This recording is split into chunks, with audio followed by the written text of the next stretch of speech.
Hey guys, welcome to Herding Little Cows.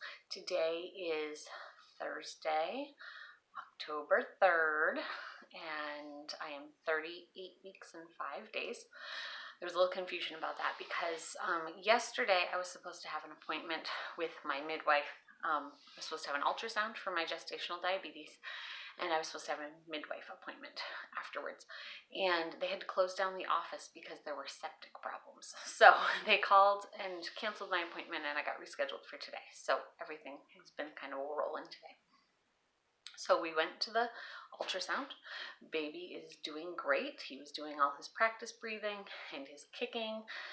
Amniotic fluids look good.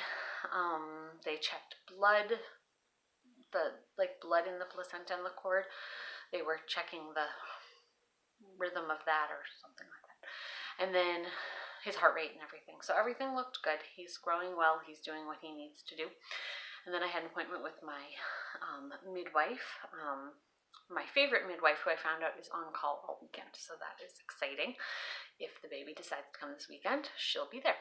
So how do I feel today? I am tired.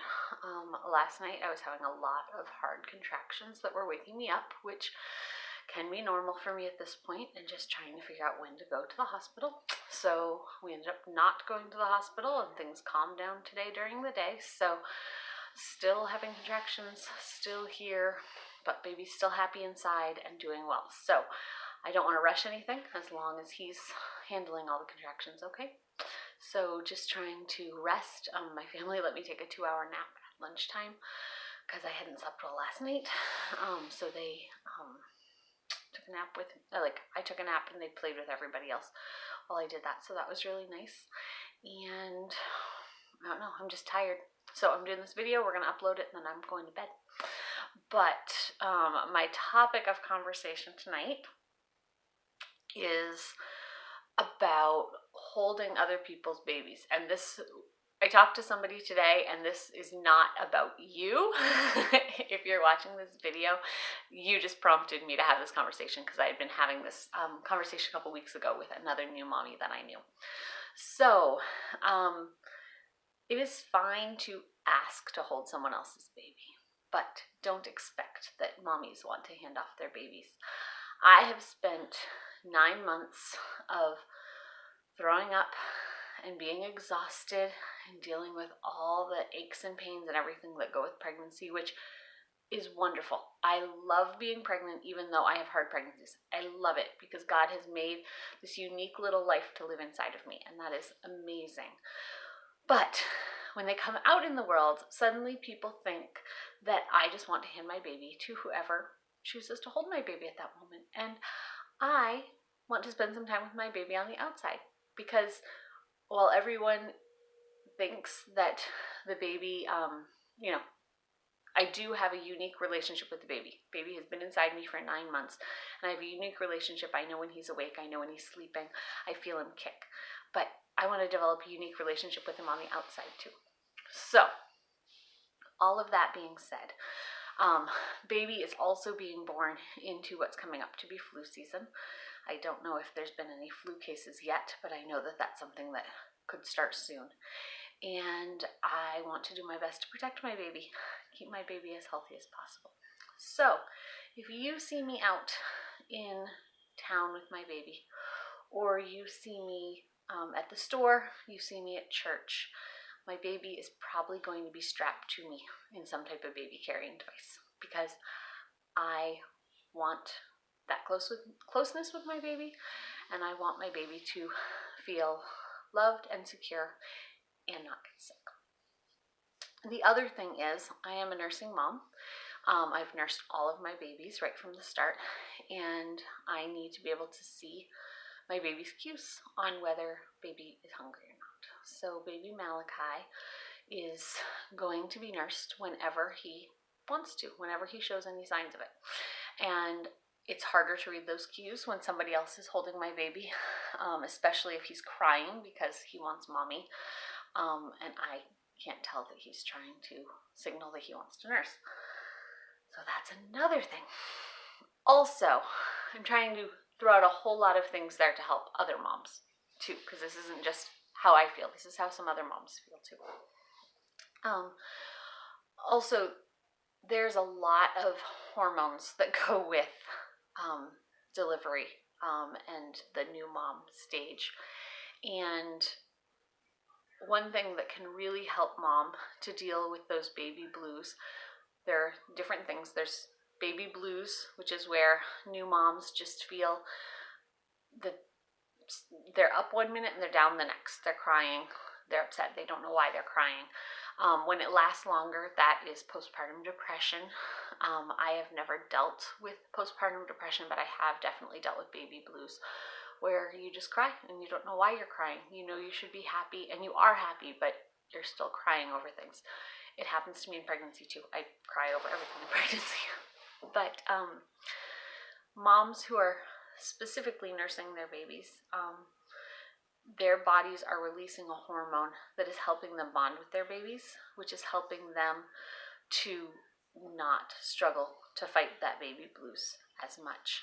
I'm not sure how it affects the postpartum depression, because I've never dealt with that, but the baby blues can definitely be helped by just having your baby near you and being the one that can help with your baby's needs. And if baby's crying, you can make baby stop, and it makes you feel like a very needed, important person when you sometimes are like, I can't handle life right now. So it's another reason to let mom hold her baby. I'm not saying that I'm not letting my husband hold the baby, and I'm not letting my kids hold the baby during this time. And there's close family like my mom, who is here all the time. She eats dinner with us every night and is always around the kids. She'll be holding the baby. But a lot of people come out of the woodwork after you have a baby who suddenly want to be all lovey-dovey. Oh, it's so exciting that you have a baby in your life, and don't really interact with my older children at all. And that's not fair to my older children. That's not fair to myself and new baby and just the rest of the family. So I hope people understand those things that I'm talking about. If you want to help out a new mom, there are plenty of things you can do to help and be an encouragement to her.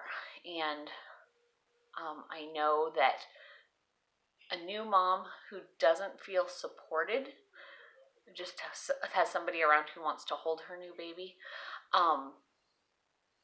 it can make her feel all kinds of different things because of those hormones that are going on. But a new mom who you've come to help in some way, whether it be bring a meal or sweep the floor or wash the dishes, is going to feel much more loved in your gesture of wanting to hold the baby than just wanting to take away her newborn without doing those other things. There's a lot that goes into life as a new mom, and some people understand that and some people don't. But it's not just about having to take the time to sit down and nurse, which is a lot of time during the day in those newborn days, but also trying to find the time to rest, trying to find the time to make meals so that you can eat healthy, so that you can have the energy you need. Finding time to just be able to go in the bathroom and brush your teeth can be hard, and moms can feel very discouraged that they're not able to do everything. But if you come to the house and just snuggle the baby, again, I'm talking just generally, trying to help other moms here too. If you come to the house and just snuggle the baby, mom might get to go in and brush her teeth, but there's still other stuff mom can't do because her body's still recovering from childbirth, and she needs the physical support of someone who can help her with those tasks. So if you want to help a new mom out, don't just ask to hold the baby. A better use of your time would be asking what you can do to help that mom with the physical needs of her household.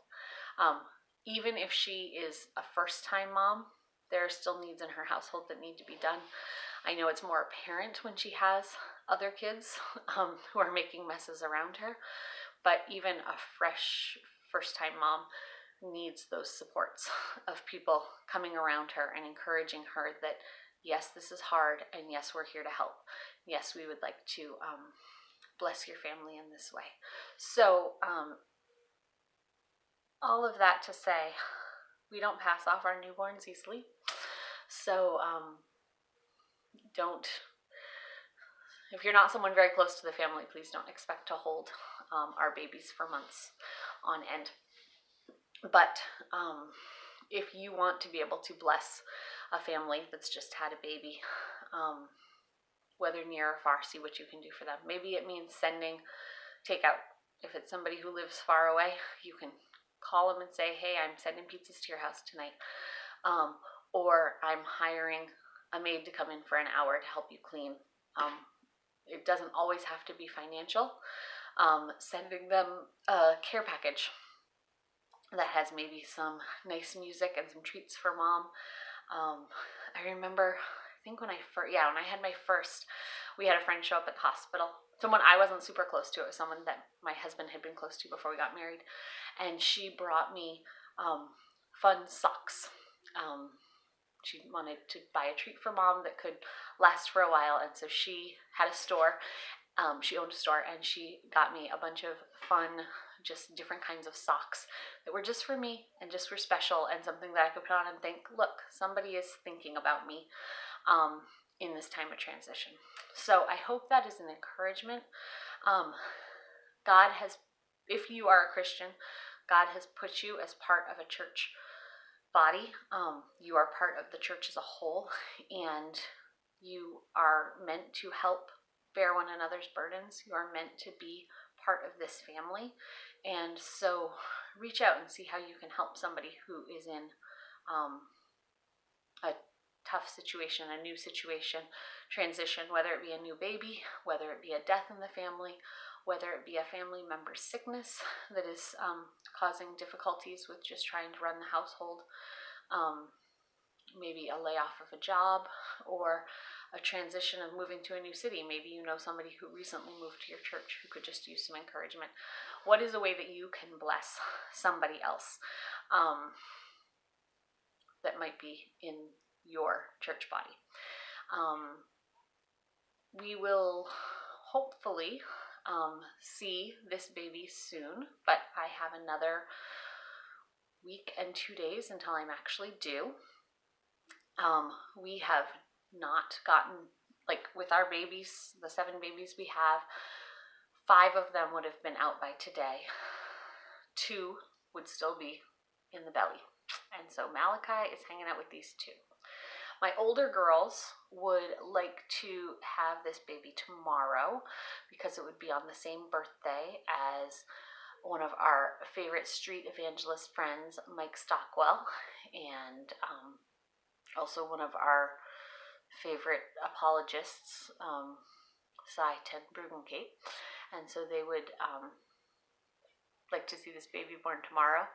And I'm at the stage, I would like to see this baby born anytime. So if it's like, I don't know, 8 o'clock right now, if baby decides to come before tomorrow, that's fine too. But if baby decides to come tomorrow, that would be great. Or waiting on God whenever it is that he brings this baby out. So that is what's going on tonight, Thursday. So tomorrow's Friday, and we will give you another pregnancy update tomorrow. We're hoping to go out and hand out some tracts tomorrow. Depending on how mommy's feeling will depend on if the whole family goes out or not. We have a local art walk. They open up the art galleries and stuff on the first Friday of the month, and so this is the last one for the season, so we're hoping to get out there and pass out some tracts and talk to some people. We'll see how I'm doing, but I will still plan to do an update either before or after that. So we will see you guys tomorrow. Thank you for all the prayers. Talk to you later.